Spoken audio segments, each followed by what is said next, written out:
They're giving us mixed signals. This is the Voice of Reason with Andy Hoosier. Then I get on my knees and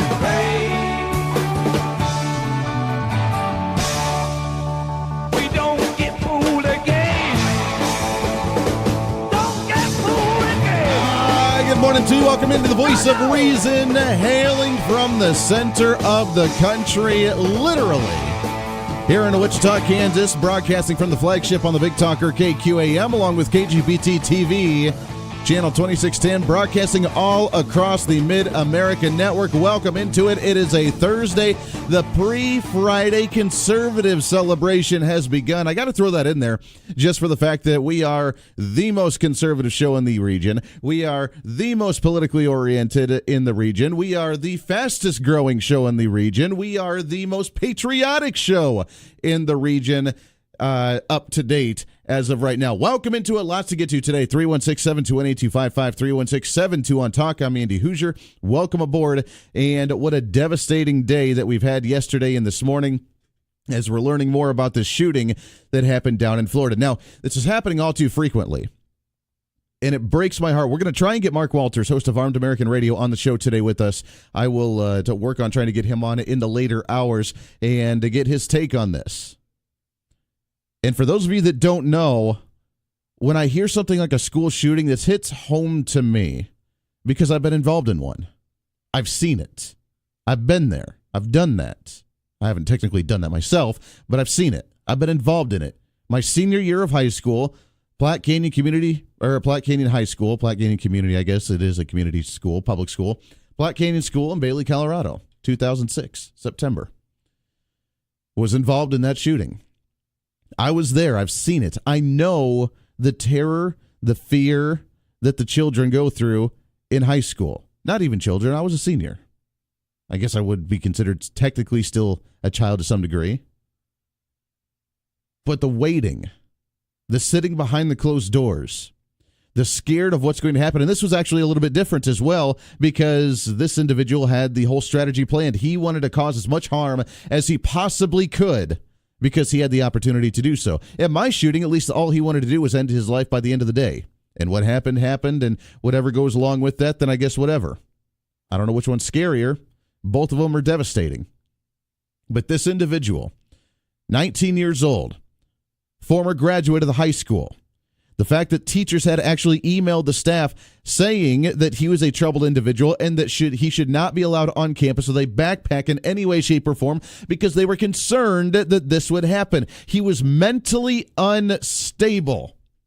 So let me ask you something. How in the hell did we come from a mentally unstable individual to saying that we need to talk about guns and gun regulations? Again, this is a mundane, over and over, spinning the wheel discussion that we've had year over year over year over year.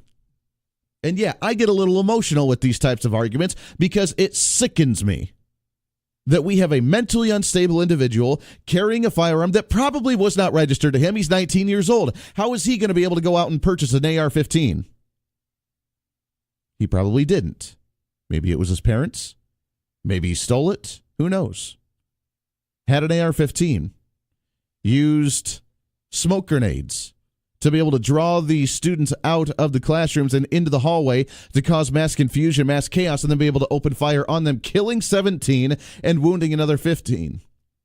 One of the most devastating school shootings that we've seen yet. More so than Columbine.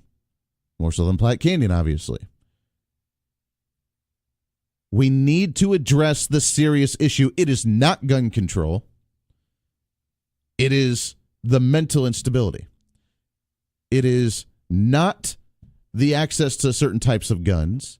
It is not the gun-safe, gun-free zones. I would advocate for, and I would still advocate for, if I could, and I still do, and I still will, the ability for teachers to be able to carry firearms. I think they need to. They need to have a firearm in their drawer, in their desk, at all times. They need to have training as part of their curriculum to become a teacher, to go and use the firearm on the shooting range, to go through scenarios, to practice these things, because you never know when it's going to be needed.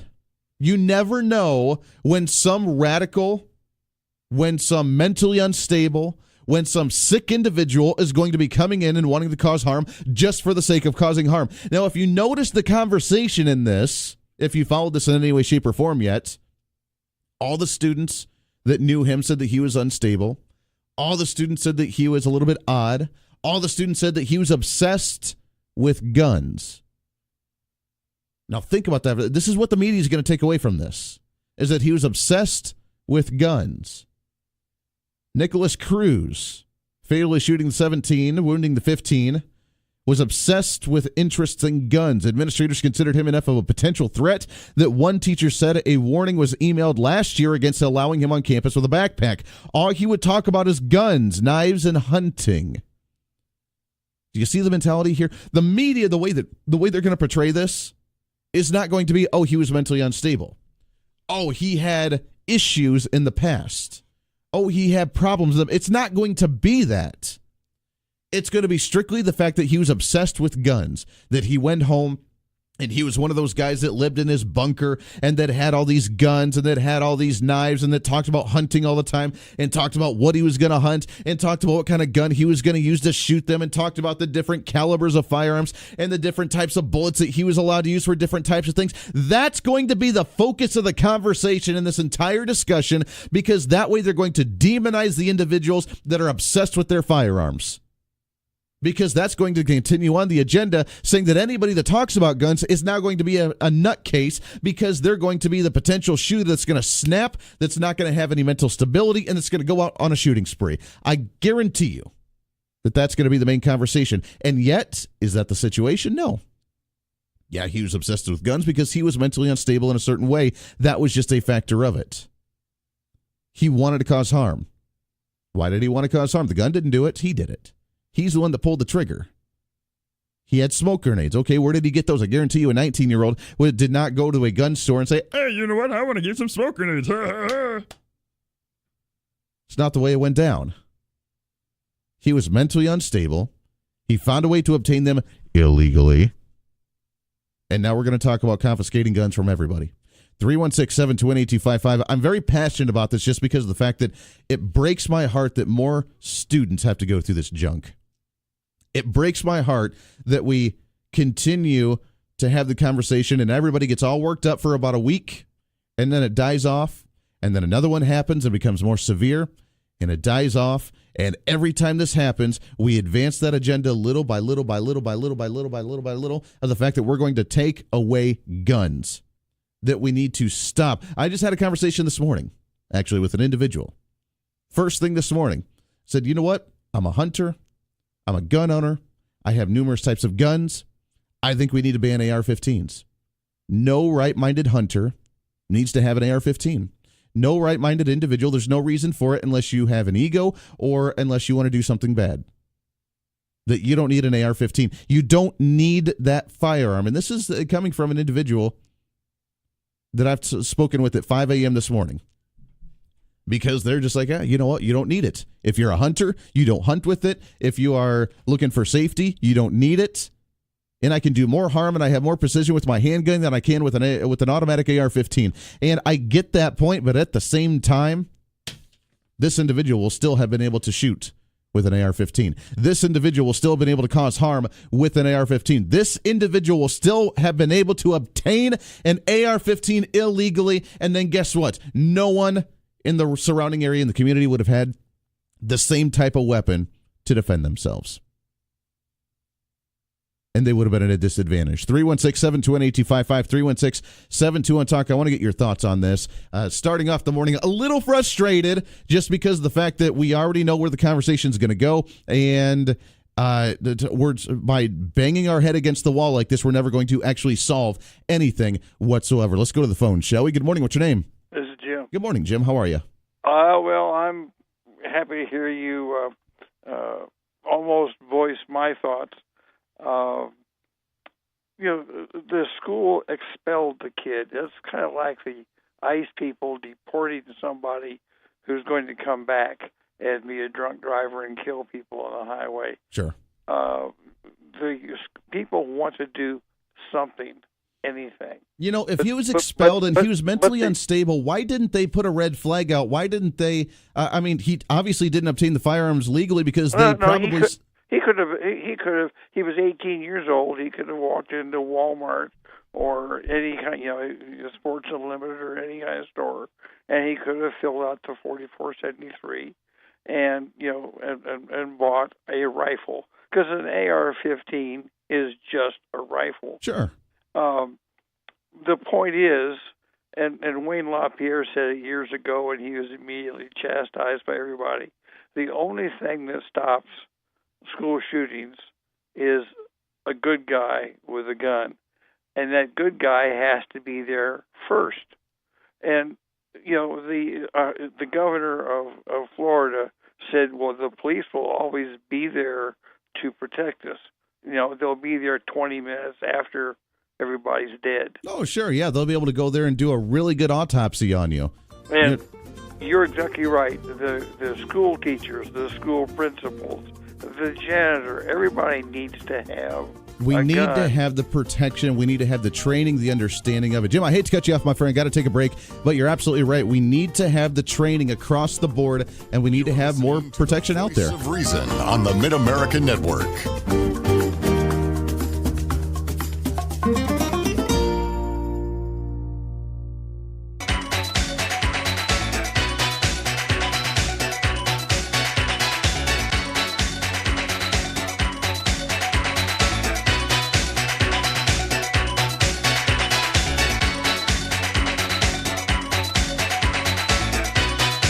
Welcome back into the Voice of Reason, broadcasting across the entire Mid-American Network. We appreciate you joining in today. Welcome aboard. Happy Thursday to you. The pre-Friday celebration has begun.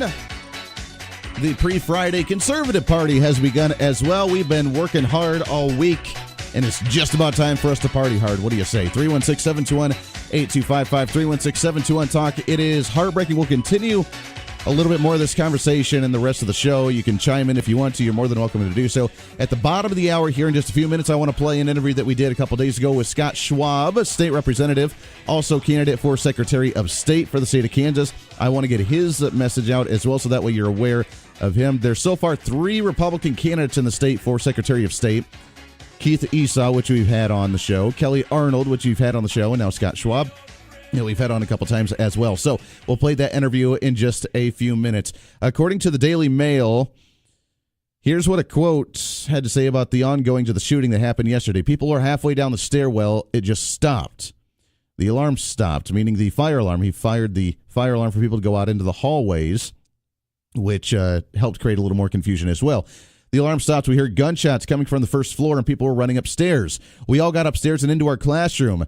As my teacher was closing the door, he actually was shot and killed it right there. The door was left open the whole time, so as crews walked by, the door was open. He could have walked in at any time, according to the student. Authorities quickly started dissecting the student's social media accounts in a bid to piece together a motive for the deadly shooting. Sheriff of Israel reported that some of the things the shooter had posted was, quote, very disturbing. A disturbed individual. When will we start looking at the mental illness of individuals? When will we go away from the discussion of the gun confiscation and start talking about the mental stability of individuals? When are we going to focus on family values again that the progressives have taken away from us? When are we going to start focusing on traditional values, traditional family practices, traditionalism across the board, and social norms that the progressives have taken away because they say that that's a bad thing? That you shouldn't have traditionalism, that you shouldn't have a happy family, that instead of actually making the family happy for the family to stay together, that we should allow the family to be torn apart, encourage the tearing apart of the family, and then have the government come in and take over the kid. Tell me when we're going to look at the mental illness with the opioid epidemic, where we're going to actually, instead of actually focusing on family values or the happy family or encouraging individuals to find their niche and find their happiness, that instead we're just going to give them antidepressants, that we're just going to give them medicine, that we're just going to give them pills instead of actually the mental help that they need. When are we going to recognize mental illness as opposed to encouraging it because they're different, because they're unique, because they're special? In society today, it's all about being special, right? It's all about being unique. It's all about being the outcast.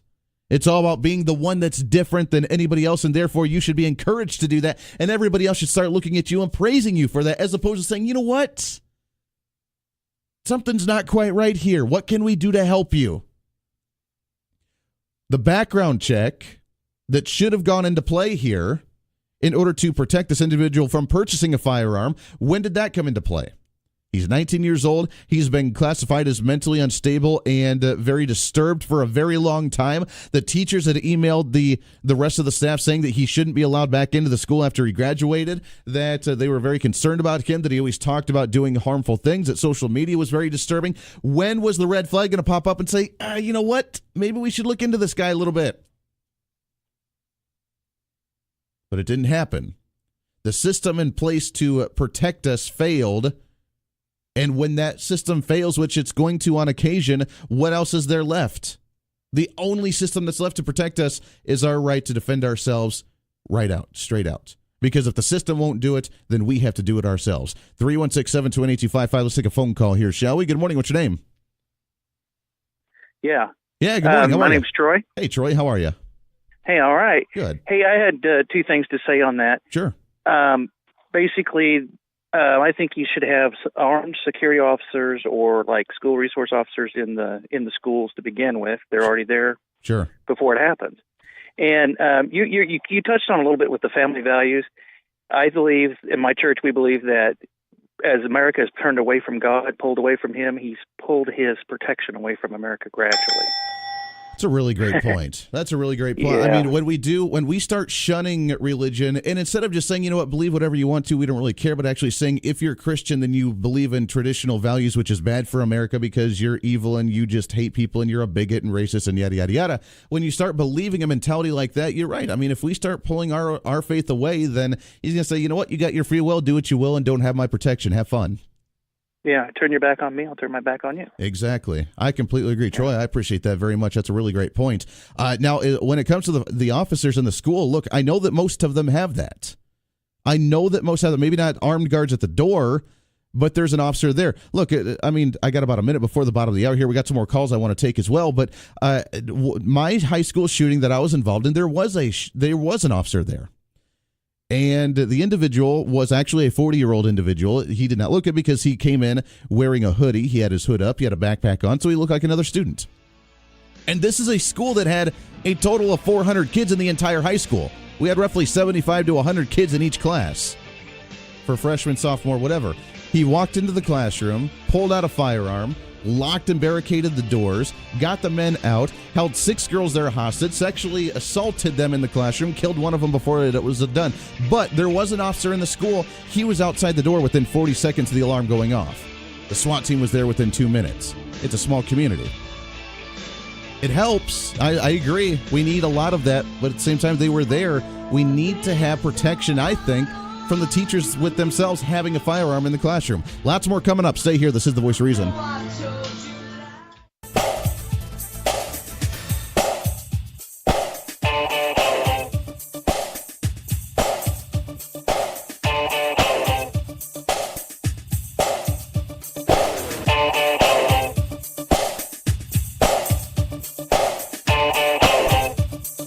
Andy never shies away from a fight. Just you try it. Oh, I'll try it. Just you try it. You'll feel it when I try it. I'd like to see you have at it. Would you now? And now's your chance to jump in the ring. Are you insane? Give Andy a call at 316-721-8255. This is The Voice of Reason with Andy Hoosier. Welcome back into The Voice of Reason, making it happen today on a Thursday. All right, so starting off the day a little emotional, but hey, you know what? That's what we need to do. We need to have the passion. We need to have the fire. We need to have the drive, because sometimes you're not going to change anything or do anything until you actually hit that point of, I'm done. I can't deal with it any longer. I need a change now. Maybe it's your career. I can't. I'm so done. Finally, I need to make that change right now. Maybe it's your finances, like Dave Ramsey talks about. Oh, I need that change right now. I need to do that right now. I finally had enough of being in debt and being broke, yada, yada, yada. Or maybe it's politically. I'm done. I can't deal. I need to run for office. I need to help legislation. I need to make phone calls. I need to be politically engaged. I cannot deal. I cannot see this happen any longer. And I think that's the point that many of us have hit, especially when it comes to shootings, mass shootings, and the idea of, oh, if you just take the gun away, it'll be fine. Just doesn't work that way. 316-721-8255, 316-721-TALK. I do want to play an interview with Scott Schwab, state representative, that we had a couple days ago. But first, let's go ahead and take a phone call, wrapping up this conversation for now. We'll come back to it a little bit later, but let's take a phone call, shall we? Good morning. What's your name? Scott. Hey, Scott. How are you, sir? Well, it's time for another Black history lesson here. Okay, go for it. Back in the 1866, they passed the first Civil Rights Act and also the 14th Amendment in 1866. This guaranteed a type of citizenship for black people and voting. Sure. And what you would consider the Congressional Black Caucus, the first one was actually a Republican Congressional Black Caucus, because it was the Republican Party who fought for the rights of black people once they were freed from the Civil War. Exactly. They're the ones that had the Reconstruction Act of the 1867. Exactly. But unfortunately, over time, Democrats got in, and when Rutherford B. Hayes got in, he ended Reconstruction back in 1877, and he basically set in motion the voiding of the Civil Rights Act back in 1883. Charles Sumner did a real good job on his Civil Rights Act, because he wanted to make sure that everyone had a right to go to school of their choice and public accommodations of their choice. But like I say, with the what they call Dixiecrat Democrats, mm-hmm. they're the ones that destroyed what civil rights they had, and they didn't get a chance to get civil rights again until the 1960s. Sure. It's funny how the Republicans have been on the side from the beginning to end slavery. The Republicans have been on the side to end segregation. The Republicans have been on the side to allow blacks to vote and allow them to have citizenship. And even if you want to go down that road as well, I mean, the KKK was a branch of the Democratic Party to try and oppress the blacks, while the Republicans countered that by starting the National Rifleman Association, the NRA, to allow black individuals to carry firearms to protect themselves from the KKK. It's funny how all this comes together, isn't it? Well, yeah, it's important that people understand that, the Civil Rights Act that Martin Luther King, he was Republican, mm-hmm. but that he was fighting for was fought for earlier and was actually a better Civil Rights Act and Voting Rights Act than the one that they passed in the 1960s. Sure. I agree, my friend. I appreciate it very much, Scott. It's a great point, and it's a great lesson today, especially as we're talking about the guns and the mass shooting and the NRA and the values of having gun protection. Guess what? Came from the conservative side, the Republican side, to allow everybody, including minority groups, to actually have protection against themselves, against the progressives that seem to continue to screw things up throughout the centuries. The progressives who have tried to change the family values, the progressives who have tried to take your guns away, the progressives who allow mental instability in society, the progressives who tell you to steer yourself away from religion. Not all of them, but many of the activists. The progressives that have caused a lot of damage in society today. It's a great point, Scott. I appreciate that very much. I want to play the interview, what we can of it, with State Representative Scott Schwab. He mentioned briefly on some of the issues with the state legislature, along with his run for Secretary of State. I want to get you to hear his interview, as it was a great interview. We'll talk with him along with the other candidates for Secretary of State as well. We also may have a chance to chat with him on Saturday during the debate coverage for the first Republican debate. But this is State Representative Scott Schwab that we talked with right here on The Voice of Reason. State Representative for District number 49, Mr. Scott Schwab, is back on the line with us. Scott, what's happening, my friend? Hey, just back into Topeka to make sure taxes don't go up this year, solve the K through 12 budget crisis, meet a new governor, make sure we're safe from hackers. Just another day at the office. Just another day at the office. Nothing big, nothing, severe happening in our state right now. I tell you what, I don't know how you guys are going to get through this session. The more I listen, we've gone already from a big investigative issue with illegal funding to K through 12 education through the transportation that the media and the progressives are looking the other way on, and now apparently it's just all okay and we're going to forget all about it. We've had a Second Amendment gun rights bill for state reciprocity that turned into let's find a way to repeal carry on campus. And then we hear everybody and their kitchen sink asking for more funding and more money from the state while we're trying to say that we're not going to raise taxes. I don't know what we're going to come out with this year. It's pretty interesting because I talked to Caleb Spiegel, a Supreme Court justice, after the State of the Judiciary before a joint session of the House and Senate. And I looked at him and I said, Caleb, here's the deal. I'm not a party to the case, according to your colleagues, and you recuse yourself from the case, so here's the deal. You all want more money. If I do a $600 million tax increase, according to your court, it has to go to K through 12. If I do $1 billion, it all goes to K through 12, and I still may get sued again. Mm-hmm. If I do 1.4, it goes to home and community-based services. If I do 1.5, it goes to regions. If I do 1.7, it goes to highways. If I do 1.9, you might see something. But there's no way we're going to do a $2 billion tax increase. Sure. And so what you're seeing is more and more state agencies saying, we won a lot of Democrat moderate votes this election, and we didn't get anything.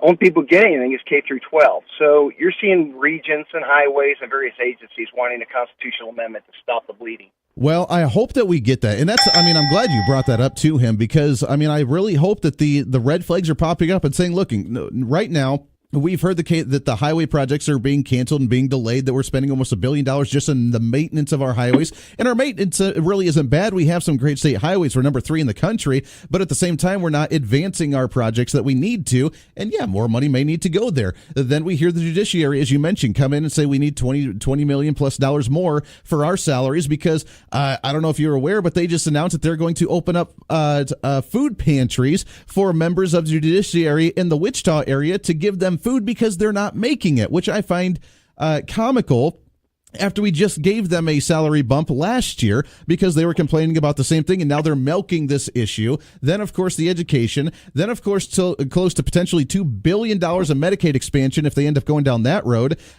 You're right. Where do we get all of this money, Scott? Well, we can't print it, and it's all right now going to K through 12. And so that's where you get it, by at least slowing down the spending. It's fascinating because if you want to go and just try and learn a little bit about journalism or radio in the Wichita School District, you get state-of-the-art equipment.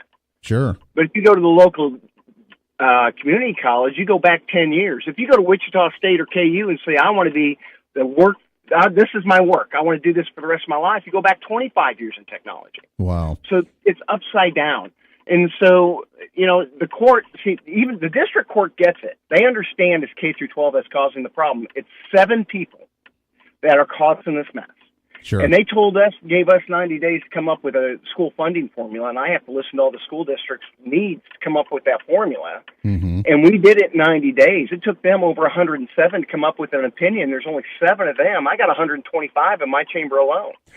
So it's those 7 people that are really hijacking the state's financial matters right now. And as the other folks that are wanting different services from government say, hey, we need help, we tell them then we need a constitutional amendment so that the Supreme Court cannot tell us that we can't give you money. Well, and what the situation is. We're talking to State Representative Scott Schwab. I don't want to spend all of our time on this, but I do want to ask, with some of these discussions that you've heard, has the numbers been brought up about the fact that right now we have spent more money every single year for them? They do have more money than they've ever had before, and that not only that, but they're sitting on record operational cash reserves in the districts that they're just sitting on and not using while they're asking for more money. Has any of that been brought up in the discussions?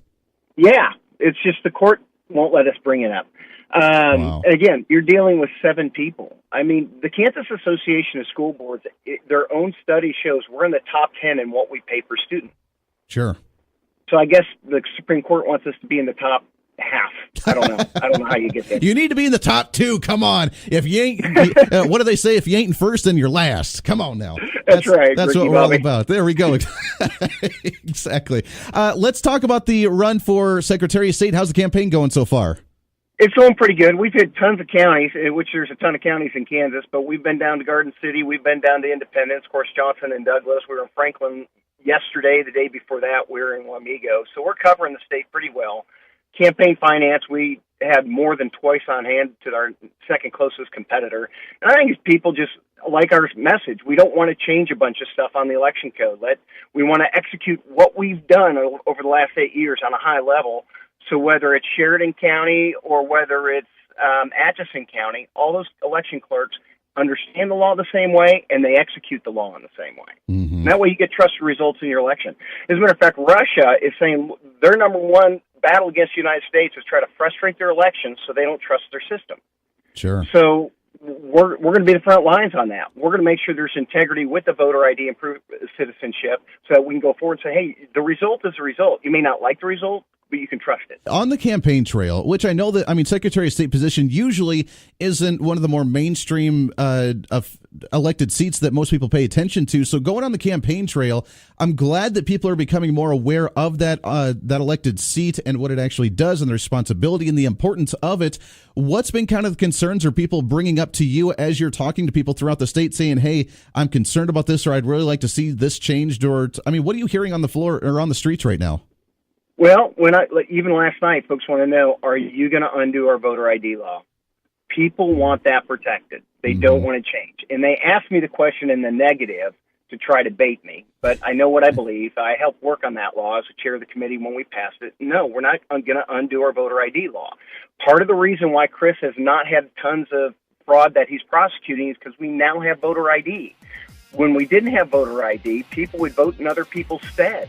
There it is. That's State Representative Scott Schwab, also candidate for Secretary of State. Had to cut that one a little bit short. We'll get him back on the show again before the primaries, along with the other candidates for Secretary of State as well. Lots more coming up on The Voice of Reason. Stay tuned this morning. You're listening to the Voice of Reason on the Mid-America Network.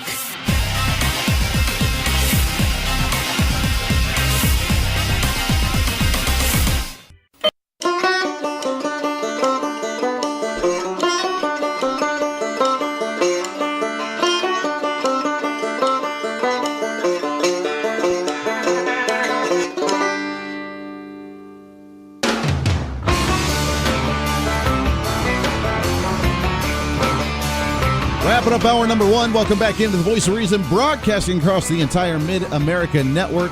Hailing from Wichita here on the Big Talker KQAL, along with KGPT TV, channel 2610. By the way, if you would like to see the show again, you can always watch the replay of it at 6 o'clock in the evening on the same channel on KGPT TV, channel 2610 as well. More TV affiliates may be joining soon when we hope to do so. We'd love to get them on as we can. 316-721-8255, 316-721-TALK. I want to remind you that tomorrow, being Friday, can you believe this week went by really, really fast? Tomorrow, being Friday, is another day for the FFA appreciation, as we do all month long for the month of February. We have 2 more left, 2 more Fridays of the month. Think about that for a second.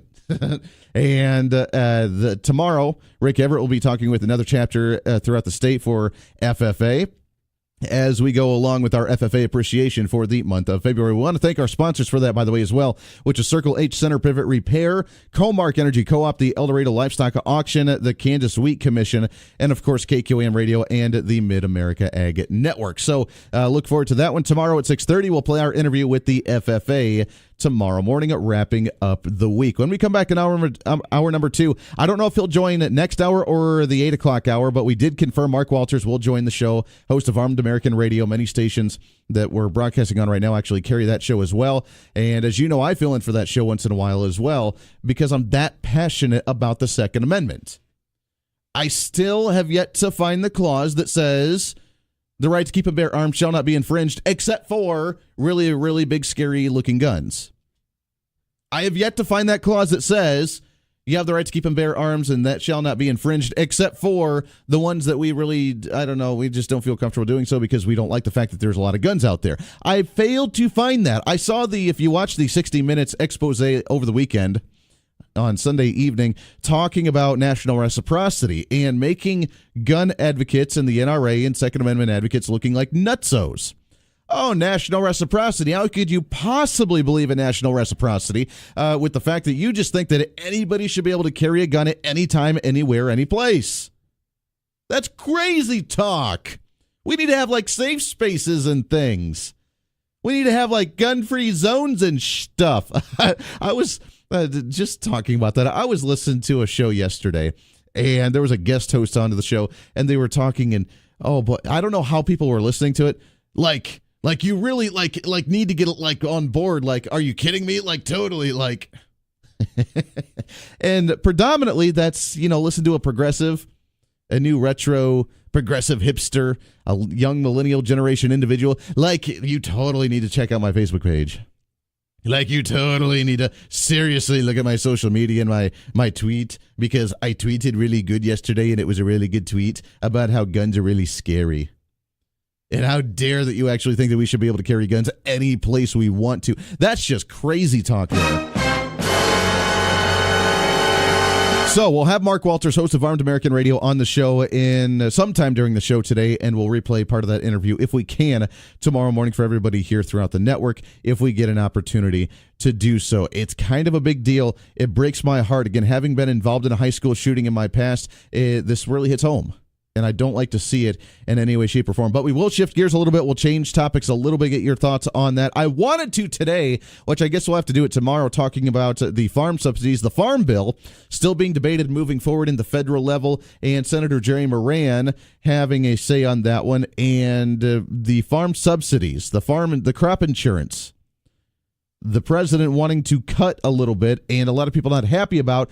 Don't worry, it's going to be okay. It's not going to be cut, and every time that they try to cut it, then it never goes anywhere. Not to mention the fact that we've already signed on a continuing resolution for the federal government to be paid for and funded for the next 2 years, which means that the money's already there. Many individuals don't like the fact that the money's there, because we did do a continuing resolution with an increase of $300 billion plus over the next few years, but it's there.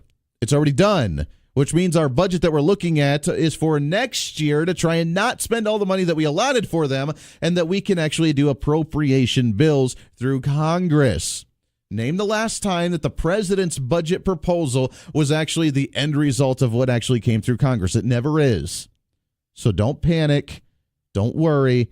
It's going to be okay. So we'll talk a little bit more in depth about that tomorrow in the first hour, because I want the entire network, the whole Mid-America region, to be able to hear that conversation when it comes to the farm subsidies, the crop insurance subsidies, and the discussion of what the farm bill may look like this year. Lots to get to with that. We will talk about, however, next hour, the the SNAP program, the food stamps.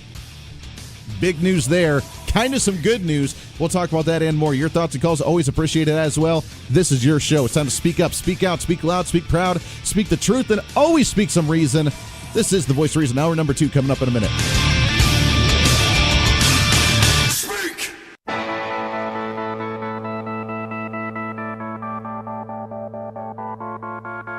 It's time for Reason. Don't do drugs or don't smoke because it's really, really bad for you, but we're going to raise taxes on cigarettes in the state, so that way when you go to school this year, you're going to get brand new books, because we are going to use the tax money on cigarette sales. Now, I'm not against smoking. I don't care. But the hypocrisy in the government drives me nuts. They're giving us mixed signals. This is The Voice of Reason with Andy Hoosier. Then I get on my knees and pray. We don't get fooled again. Don't get fooled again. Good morning to you. Welcome into The Voice of Reason, hour number 2 of The Voice of Reason, right here on the Big Talker, 1480 on the AM side, 102.5 on the FM side, KQAM, along with KGPT TV, channel 2610. Welcome aboard, broadcasting from the center of the nation, literally, here in Wichita, Kansas. Great to have you along today on a Thursday. The pre-Friday celebration has begun. Not only just the pre-Friday celebration, but the pre-Friday conservative party has begun. Why? Because we work hard throughout the week. We carpe diem. We make it a great one. We utilize it every single day. We take the advantage of every single day. And we take that opportunity to work hard and then to enjoy the weekends the best way that we know how to. 316-721-8255, 316-721-TALK. If you want to join in the show, you can always shoot me an email, andy@kqamradio.com. You can always shoot me a message on social media, on Twitter, @Hoosier Reason, on the Facebook, the Voice of Reason page, KQAM page. No matter how you want to do it, welcome aboard, and we love hearing from you. Hard news to talk about today, and I want to touch on it throughout the show today and get your thoughts on this after the shooting that happened down in Florida at Marjory Stoneman Douglas High School in Parkland, Florida, where the 19-year-old student, former graduate of the school, came in, shot, killed 17, injured 15, and now look what's happening. We're talking yet again about a gun debate. We're talking yet again about gun confiscation, about banning AR-15s, about banning assault rifles, because they're really, really scary. They're really scary, yeah. Coming up in hour number 3 at 8 o'clock, we're going to have Mark Walters, host of Armed American Radio. He's going to join us and talk to us a little bit about this. I wanted to get him on to talk a bit about it, but in case you haven't been following this or you didn't know, Nicholas Cruz, 19 years old, former student, opened fire at Marjory Stoneman Douglas High School in Parkland, Florida. He was confirmed 17 kills, 15 injured. Cruz was armed with at least one AR-15 rifle, had multiple magazines when he stormed into the school. Investigators now looking into whether he had pulled a fire alarm to draw people into the hallways. He also has been known now to have smoke bombs to go, or smoke grenades to throw into the halls to create more mass confusion. And it was a terrible, devastating ordeal. The first of the 17 victims has been identified as 46-year-old athletic director Chris Hickson, as student Jamie Gutenberg, according to the local 10 News. So, a devastating story. And again, being from a school that had a high school shooting, being involved in one myself, it breaks my heart. And I got a little emotional in the first hour, and I think we need to. We need to finally say enough is enough, because what's the conversation gotten for us so far? What has the conversation done for us so far by saying, oh, look at that, the guns are really bad and scary, we should start banning them? Oh, look at that, we have another AR-15, it's the assault rifle, it's the really, really fast big gun that's really scary. An AR-15 is nothing more than a rifle. It's nothing more than a rifle. End of story, period. Why are we looking at the inanimate objects? Why aren't we looking at the mental stability of the individual? We have count after recount after account of these people down there, the teachers and the students and the community, saying he was mentally unstable. He was obsessed with really radical things. He had talked about shooting that they guessed it was, I don't know if it was in the school yearbook or not, but the students had guessed that if there was going to be a shooting that he would be the one to do it. And sure enough, there it is. Why wasn't the red flags popped up? If the background check had worked and had worked like it needs to, like it's supposed to, supposedly, then why didn't he actually get blocked from getting a firearm? If he even purchased it himself, we don't have any information as far as I've seen yet on that. Maybe he stole it from his parents. Maybe he stole it from the black market. Maybe he did go and actually license and go and get it himself. He's a young kid. He's got a clean record. Go and get it. But why didn't they keep tabs on him if he was that mentally unstable? The fact that the teachers emailed the staff a year prior to that and saying, yeah, we probably shouldn't let this kid come back onto the school grounds with a backpack because we're concerned of what he might do. He was not right. And instead of saying, oh, the kid's not right, there's going to be a lot of individuals in society today that supposedly aren't right in the head. Instead of saying that, and what can we do to fix that or prevent it or limit that? No. That AR-15's a really scary gun. That assault rifle. That rifle that shoots a lot of rounds, and he had a lot of magazines for it. The fact that he had access to that's a really scary thing. We need to get rid of that. That's the discussion that we always go to right off the bat. And yes, he was mentally disturbed. They said that the social media posts were very disturbing in many cases. You would think, with how much we monitor and we kind of watch our community, with how much we monitor and we watch our citizens, that the disturbing comments that he's made on social media would have created a red flag with the databases and the government, with something saying, wait a second, this isn't quite right. Whether he's making threats, whether he's making absurd comments, whether he's talking about, now, if he's just talking about guns and hunting, as they say that he was obsessed with guns and hunting, and all he talked about was guns and knives and hunting. If that's the case, then half of the redneck community in Kansas would be arrested or be banned from purchasing a firearm because you enjoy hunting, using guns and knives, and talking about what animal you're going to hunt and what caliber of rifle you're going to use to hunt and what kind of knife you're going to use to skin the animal after you hunt. If that's the case, but the media is going to portray it as, oh, look at this. Now we're going to have someone talking about lots and lots of guns and being obsessed with guns and knives and hunting. And if you're like that too, then you're going to be just as mentally unstable. How do we stop the trend? I want to hear from you on this. I want to hear what your thoughts are on how do we stop this trend. Is it banning the gun? Is it creating more of a safe space? Is it creating more of a gun-free zone? Or is it understanding that we have a serious mental problem in the nation? We have a serious lack of family values. We have a serious lack of holding people accountable for their mental stability. We have a serious opioid epidemic that's going to create a lot of these issues, and we need to address it. The guns are not the problem. It shouldn't even be involved in the conversation in any way, shape, or form, unless we're talking about what I advocated for in the first hour. What I've been talking about for a while is making it mandatory that any teacher that wants to go into the teaching industry knows how to understand and how to handle a firearm and has one in the classroom. We need to have that. I would have felt much more safe in my high school shooting if I was sitting in the classroom. Now, look, I've told this story, I think, before, but for some of the new listeners, I can break this down. My senior year I was involved with a high school shooting. Platte Canyon High School in Bailey, Colorado, 2006 in September. And it's a hard time every time that year. And every time I hear a school shooting, it breaks my heart because I get that fear. I get that anger and that sadness and that scariness and the uncertainty. I would have felt much more safe if I was in the classroom and my teacher had a firearm. If they had it right on their hip, right out in the open. Now, first off, we need to address the students that feel like they can abuse. Have you ever seen the videos on social media of them pushing their teacher on the floor, yelling and screaming, slapping them, hitting them? That needs to stop right there. We need to get back order. We need to get back civility. We need to get rid of the brattiness. We need to get rid of the entitlement mentality that's been running rampant with the young generation, with the millennials, with the progressives that feel that they can do whatever the hell they want to do because they're too entitled and they get to do whatever they want. It's not okay. But we need to have firearms. We need to have firearm training. I was in the classroom in my shooting that was right below. It happened upstairs, and I was in the computer lab in the room directly below where it happened.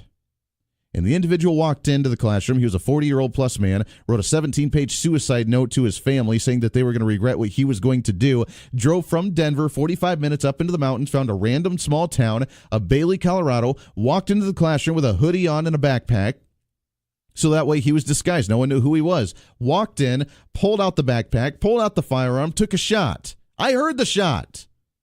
It was the only shot that was made. I heard it.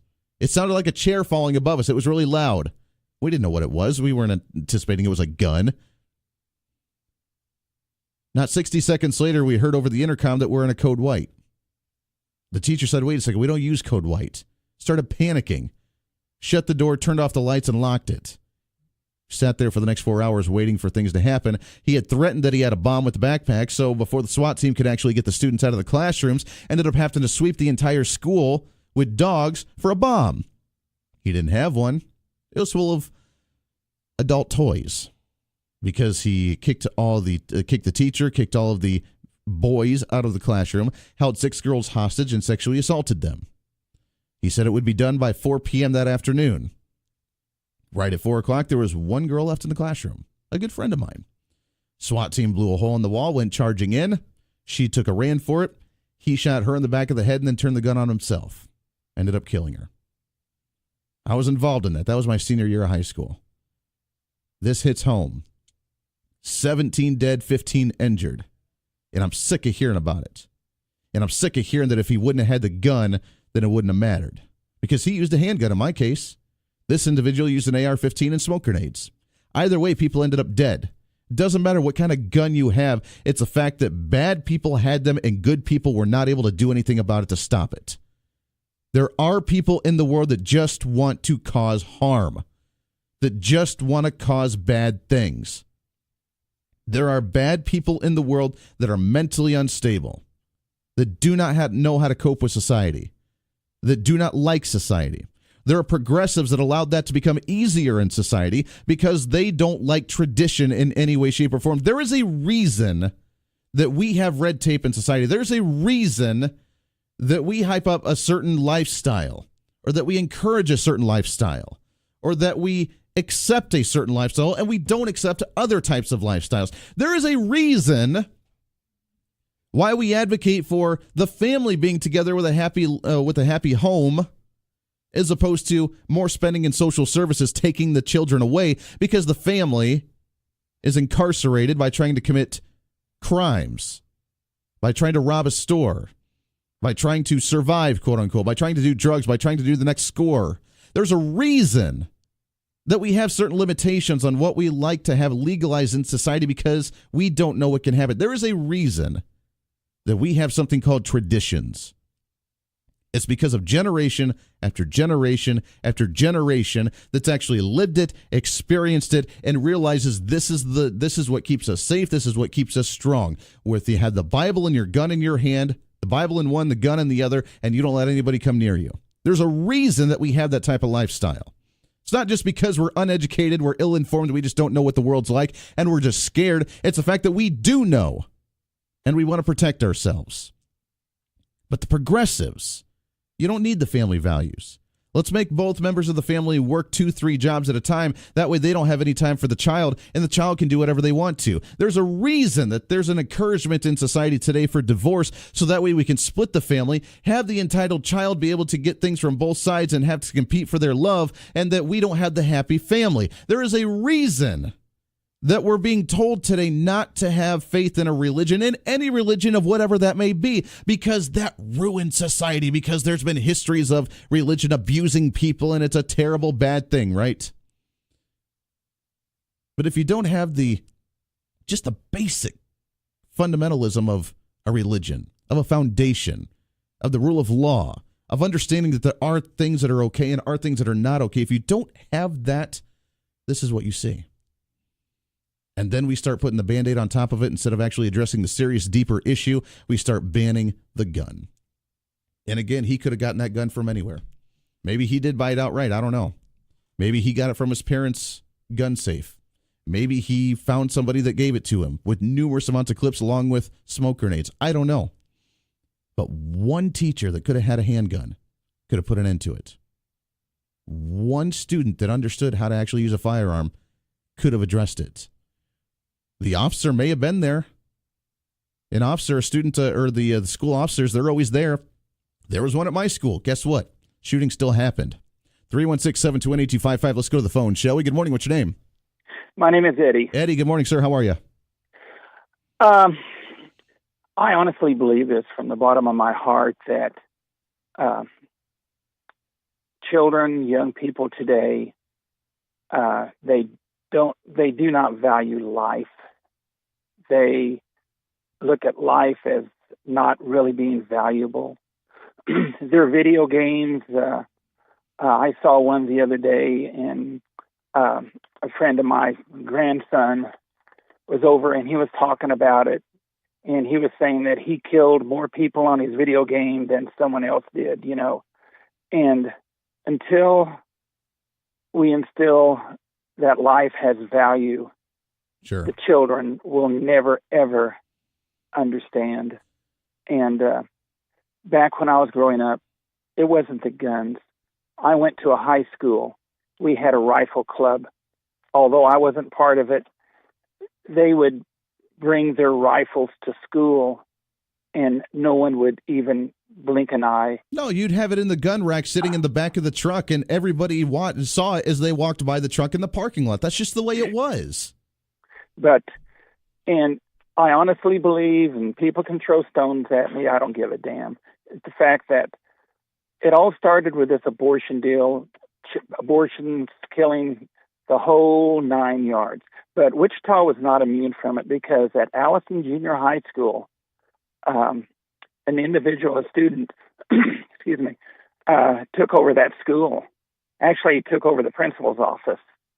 And then out at Goddard, we had an incident out there where high school student, I think it was 15 years old, something like that.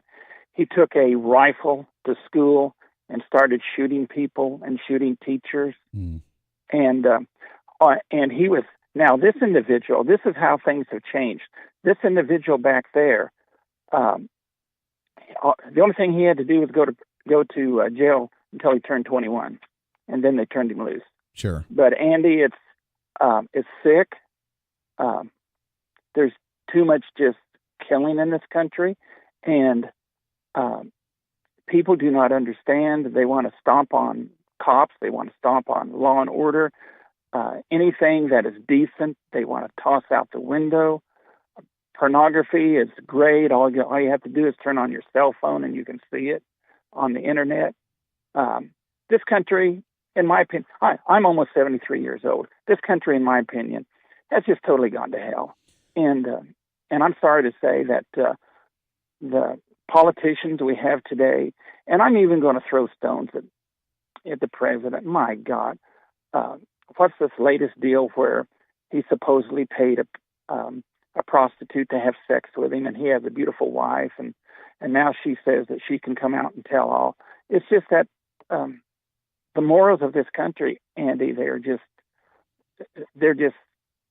We got a lot of work to do. To do.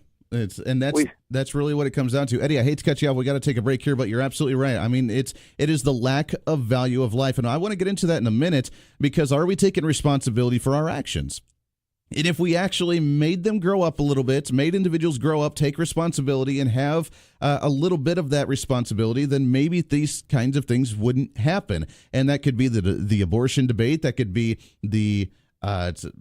it goes across the table. It goes to the video games, if you want to go down that road. Now, I've played video games where you shoot at the people. I enjoy my movies. I've told you my favorite movies are the B-action movies where you blow things up and it's just see the entire field of people being torn apart. I mean, I enjoy those kind of movies for the entertainment value, but you have to be in the right mindset, apparently, to understand it and realize that the only place that you're going to see that is actual war. And let's hope to God that never actually happens. Your thoughts and calls when we come back. 316-721-8255, 316-721-TALK. This is The Voice of Reason. Stay here. The Voice of Reason with Andy Hoosier on the Big Talker, KQAM.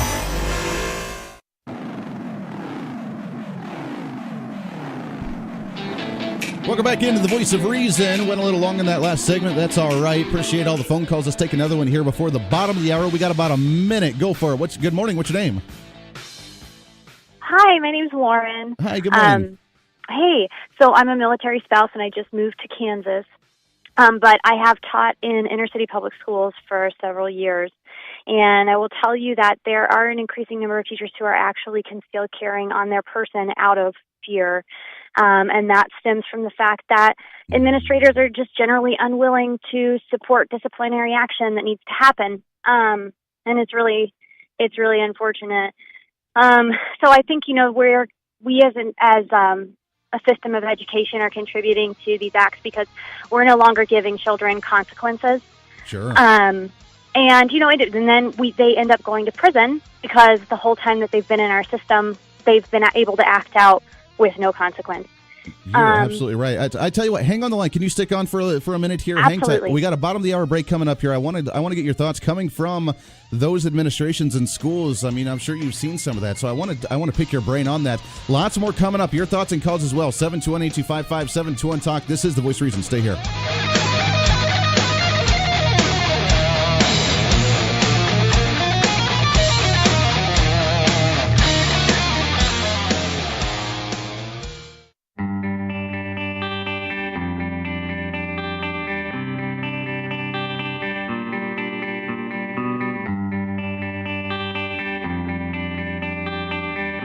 It's time for some common sense, sanity, and reason. You can't handle the truth. This is The Voice of Reason with Andy Hoosier. Welcome back into The Voice of Reason. Right here on the Big Talker, KQAM, along with broadcasting on KGPT TV, channel 2610. Welcome aboard. Happy Thursday to you. Trying to get through this week, although it's kind of tough after the shooting that happened yesterday. And I want to get back to our phone caller here. And first off, thank you for your husband and his service and you guys moving to Kansas. First off, welcome aboard and welcome to Wichita. How long have you been here? Thank you. Just since October. Very good. Well, welcome to it. You're going to love Kansas, hopefully. Where'd you come from? I grew up in West Virginia, but we came from Mississippi, so we love Kansas. I'm sure. Yeah, Mississippi. It's one place I've always wanted to go visit. So you said that you've been involved with the education system in some of these inner city schools in those areas, and people are beginning to be concerned, administrators, teachers, about the safety of themselves and the students, but the school districts, the school boards, no one's talking about allowing you guys to be able to have the right to defend yourselves. Absolutely, and I don't see what the problem would be, like you said, as going through the process, be it like an NRA-sponsored course that most of us take in order to be, have our concealed carry license anyway. But I will tell you that there are people who are just taking it into their own hands and carrying on their person because it's not worth it. It's that bad. Now, have you seen the disrespect? I've seen those some of the videos from inner city schools and the disrespect of the students to where they slap or they yell and scream at the teachers. They hit them. I saw the one recently where he tried to, feet sweep them and drag them on the floor, yelling and screaming. I mean, have you seen that kind of stuff? You know, Andy, it's more commonplace than you think. It's happened to me. It's happened to my colleagues. And I was talking to somebody yesterday about how when we were all going to school, if it was an anomaly, if someone was disrespectful to the teacher, and when it happened, it was shocking. Sure. And now it's just commonplace. If you can get through one day without being cussed at or, threatened, it's a good day. So. And are they even talking about trying to find ways to fix that to actually allow them to punish the students again, or is it just kind of looking the other way? No, I mean, I've had referrals just thrown in the trash, stop whining. You start to be looked at as a weak teacher if you're reporting that sort of thing.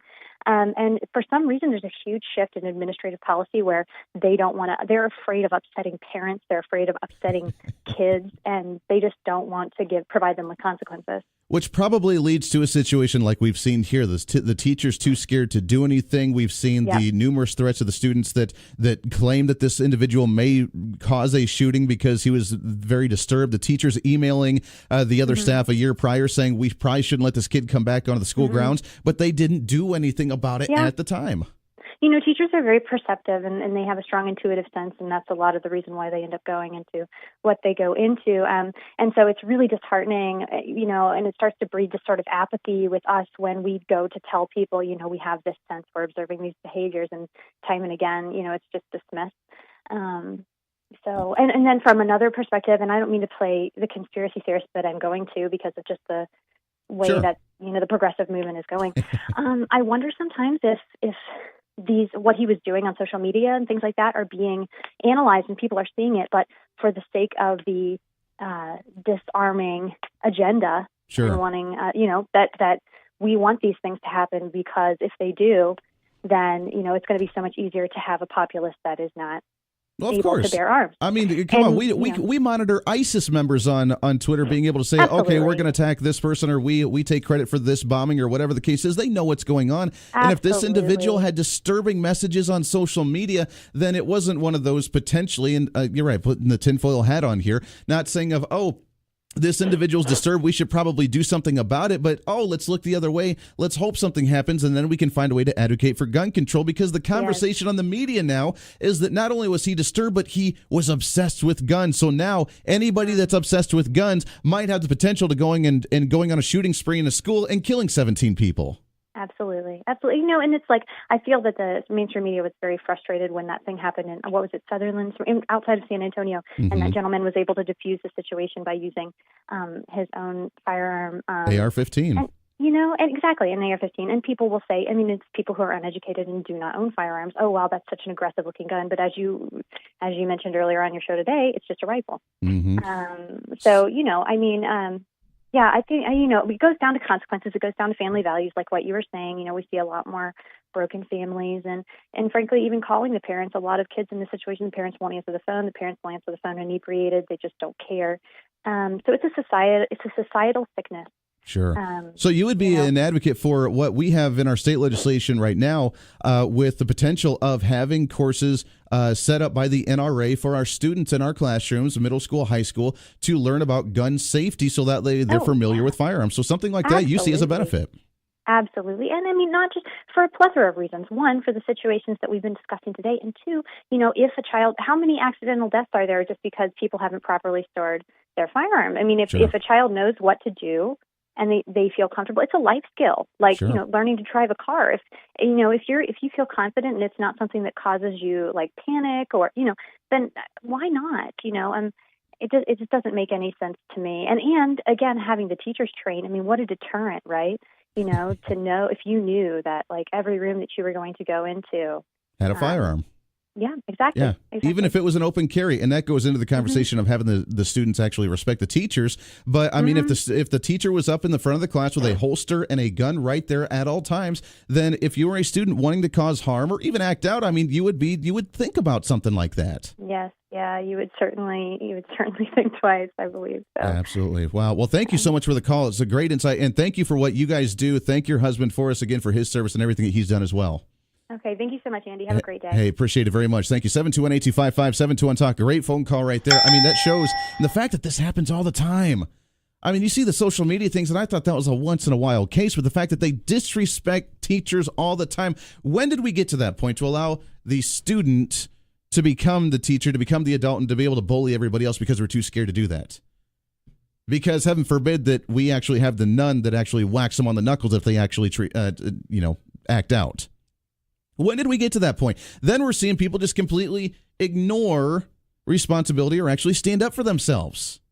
They encourage people not to stand up for themselves. And this again leads to this depression.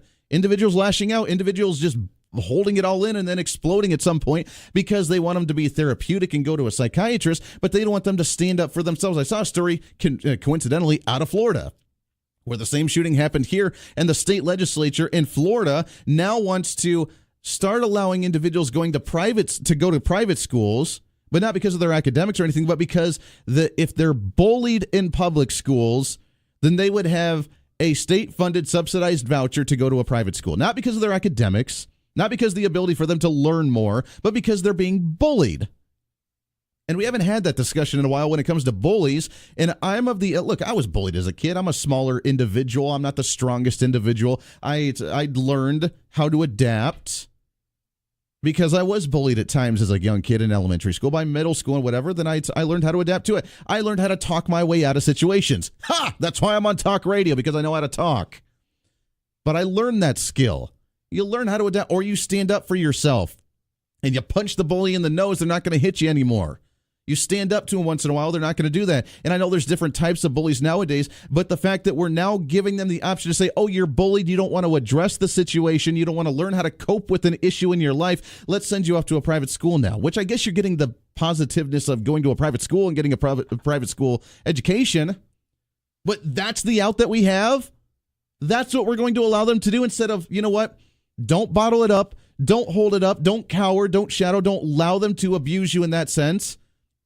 Stand up for yourself. Be strong. Learn to defend yourself. I've used the example many times before of the animals. We're in the animal kingdom. You always had the predator coming after you while you're trying to defend off the predator, while you're trying to be the predator for somebody else. There's always a predator no matter what level you're talking about. In school, the predator is the bully coming after you. How are you going to defend yourself? How are you going to protect yourself and stand up for yourself so you don't get eaten alive? And instead, oh, looky there, let's just give you a voucher and go to a private school so that way you don't have to deal with it. Come on. Does that show the fact that, number one, the students don't know how to stand up for themselves, or we don't want them to stand up for themselves? Or number two, is that telling the school district that the school district's not going to do anything about the bullies, so we're just giving them an option to leave and let the bullies continue to run the school because we don't want to address the issue?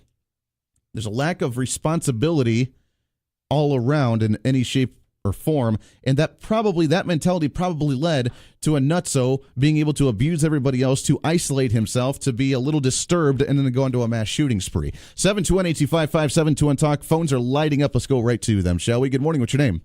Hi, Andy. It's Nick. Nick, what's going on, my friend? Well, you asked what changed. And I think the thing that most definitely changed is back in the day, we had prayer before our ABCs and 1, 2, 3. You know, it always And starts I off with think the prayer before you do anything else.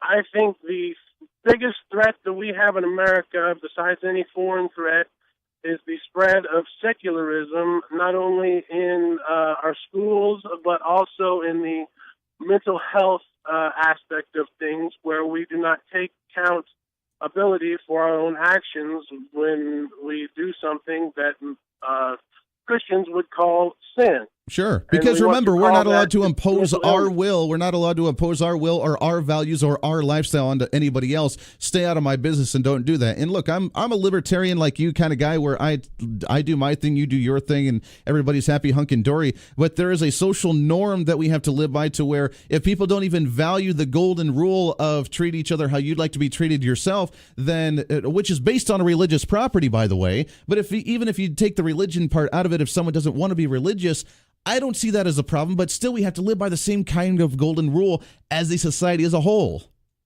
Right, and the government is waiting in the wings to be there to take over for our faith, as it were, and say that everything that we do is mentally ill, and then you have to take away their guns in order to be public safety, have public safety principles intact.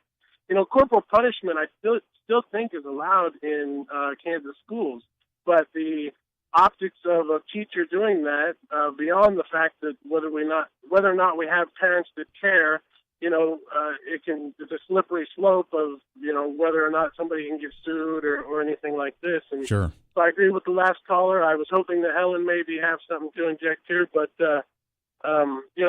unless we're willing to prohibit all these things that we think is bad for you, then we might as well change our flag and put up something else. I'm right there with you, Nick. I appreciate it very much. It's great points and great calls. And look, look personally myself, I'm religious. I'm not the most religious individual. I haven't gone to church in a while, but at the same time, I'm religious. I believe in that. I try to hold myself to those values. I try to work to make myself a better person every day. Everybody falls in that sense. And I don't want to impose my religion on anybody else. I've gone to mission trips around the world before. I helped Sri Lanka after the tsunami back in 2005, and we did a missions trip along with that to try and convert. I've done all of that, and I've seen that, and I believe in that.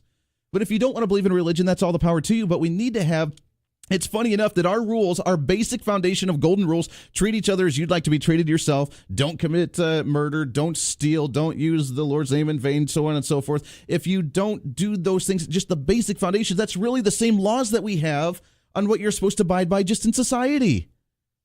And the fact that we've gotten away in the big push to encourage individuals not to be religious has taken us away from just the basic foundation of our values too, which is why we're beginning to see all this. Not, again, because of the firearm debate. Let's go back to the phones again, shall we? Good morning. What's your name? It's Wallace. Wallace, what's going on, sir? I was going to discuss something a little different this morning, just something Dick Durbin say. But that was, before the shooting. Oh, hey, Wallace, I tell you, try and call back, Wallace. Try and call back. Your phone's really bad right now. It's kind of cut out. So try and give us a call back here in just a minute. 721-855-72-TALK. In the meantime, let's take another phone call, shall we? Good morning. What's your name? Hey, good morning, sir. Drew. Drew, how are you, sir? Amazing. Good. I'm going to look at this because it's a huge question. I'm going to look at this in a very broad brush, so it's going to get poked full of holes, but I think it still has some validity. We have built for the last 10, 15 years, especially, a culture, a society of victimhood. And we have enshrined and promoted victimhood. Sure. Whether it is at the most personal level, we do it in schools. I mean, if you go look, PragerU did a brilliant video recently on how we're failing our boys. Sure. The idea of at any level, whether it's business, whether it is in your face, whether it is economically, whether it is personal achievement, is now mocked and ridiculed at every level. If you have a personal achievement in your career or in your family, then you're just playing into the system the way they want you to. You need to be broken. You need to complain about how the system is coming against you. You need to be against because the personal persecution of your sexual orientation or your personal identity or because of the skin color or whatever it is. You need to be that victim because then the system has treated you poorly, and then you can be encouraged and looked highly upon. But if you work through the system and succeed, then you're just falling into what the man wants you to do.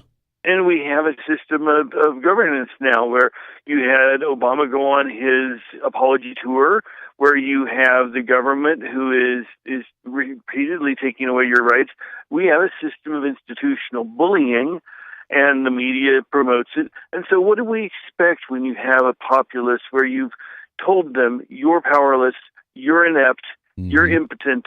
How are you? What do you expect? There are going to be people who are going to crack.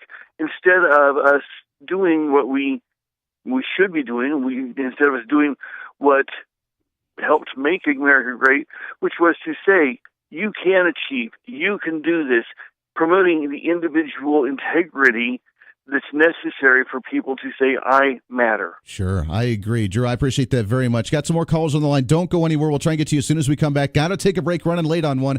This is The Voice of Reason. Stay here. This is The Voice of Reason with Andy Hoosier.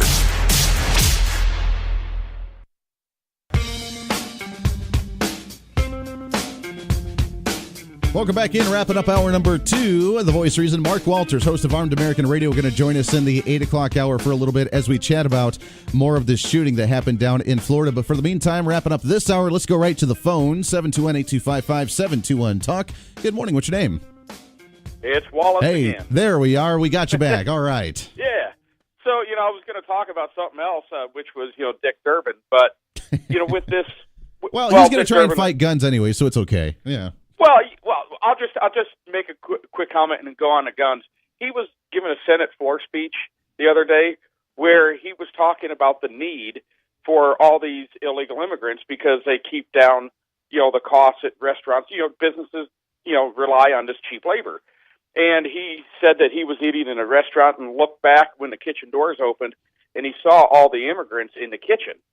And then I got to thinking to myself, is this guy profiling? How can he look at someone and determine their immigration status? Of course, yeah. He's made the comment that all the low workers, the working in a restaurant or working in the fields, that's all for the minorities. It's all for the immigrants, and we don't want to do those jobs, all the manual labor. So he is racial profiling, saying that everybody that we should be racist to judge and say that all the immigrants wanting to come here should be doing the jobs that we don't want. And of course, he's in favor of raising the federal minimum wage, but then wants cheap labor. So the guy's so conflicted. But the shooting thing, from what I've heard, the student body knew about this kid, that he was pretty much insane. Mm-hmm. He was crazy. The administration knew this kid was crazy. Mm-hmm. Local law enforcement knew this kid was crazy. Mm-hmm. And because and I don't want to sit here and point fingers and blame, because crazy is crazy, and all we can do is try to prevent it. But because of all the failures that happened out there, now Democrats are wanting to come out here and punish the rest, come out to the rest of the country and punish us for the innocent. And it got me to thinking, what's interesting? And 17 people are dead. Now, this is horrible. Sure. But, we talk about what's the basis? Why does this happen? And it's the devaluing of life. And you look there. More human life is lost because of a, quote, woman's choice than all gun crimes multi times over. A uterus is a far more lethal weapon than an AR-15 when you look at the loss of human life. It's funny you mention it, because you're the third caller that's mentioned that. And you're right. We're seeing a trend of the fact that we're not taking responsibility, which is the broader spectrum, whether it's abortion, whether it's the guns, whether it's the mental stability, whether it's the family values, whether it's the opioids, whether it's the video games, whatever you want to say, the personal responsibility that's been taken away. But you're right that we don't value life anymore. It's okay to just think, you know what, I was in a discussion, and I don't have time to go into the whole story, and Walsh, I appreciate it very much, but I was in a discussion a few months ago on the abortion thing, and I asked, when is something that you've believed not a life turn into be a life? And he says, when I choose it to be. That's what his comment was. When I choose that it is. When I decide that I want to keep it, then all of a sudden it's a life and it has value. Before then, it has no value and I can disregard it at any point. So theoretically, his life has no purpose at all until he chooses that it all of a sudden, poof, there it is. It makes no sense to me.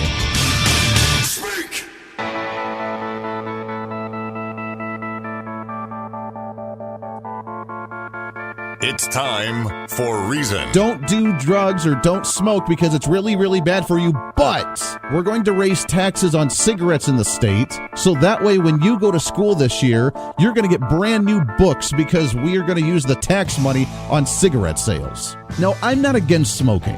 I don't care, but the hypocrisy in the government drives me nuts. They're giving us mixed signals. This is the Voice of Reason with Andy Hoosier. Then I get on my knees and pray. We don't get fooled again.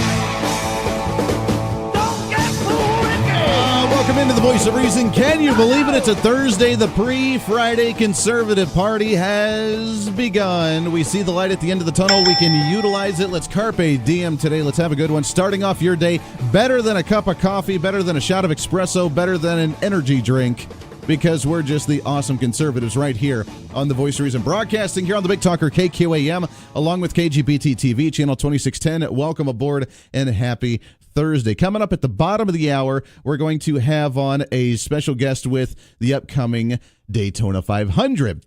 One of the announcers for Motor Racing Network, Dave Moody, he's going to be joining us. We'll talk with him coming up in a little bit. But we've had a great discussion so far with throughout the entire show, really, and it's been a hard one today. It's so funny. I have this show prep and I'm ready to talk about all different kinds of issues and trying to advance politics in the state and in the nation and just for our awareness. And then something like this happens and it changes the whole dynamic. And we've discussed in many different ways on what's to blame here. What do we do? How do we move forward? Because we are sick and tired of hearing about this over and over. And you already know the media's mindset of what they're going to go to automatically, which is we need to take your guns away. I'm really excited to have on the show. He's a great friend. We have him on as much as we can. I love being on his show whenever I get an opportunity to do so as well. Armed American Radio. You can hear it on weeknights here on KQAM at 8 o'clock. Also his live monster broadcast on Sunday from 7 to 10. It's Mr. Mark Walters back on the line with us. Mark, what's happening, my friend? Good morning, brother. I wish we had something more, something better to talk about today, but we have answers. We have answers. We can tell people how this can stop. Well, that's true. And I tell you what, this one hit hard. And as you know, I was involved in a high school shooting myself. And one of my friends ended up dying my senior year. Being involved in that was a horrendous thing. And every time I hear about a school getting hit like this, really breaks my heart. And with 17 dead, 15 injured, this one really hit home to me this time.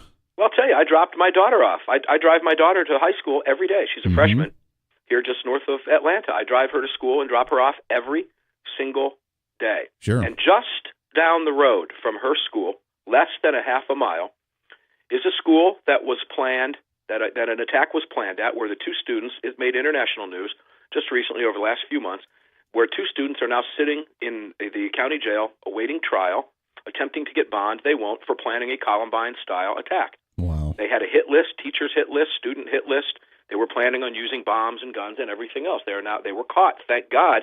Unlike what happened in Florida, somebody here spoke up and said something's wrong here.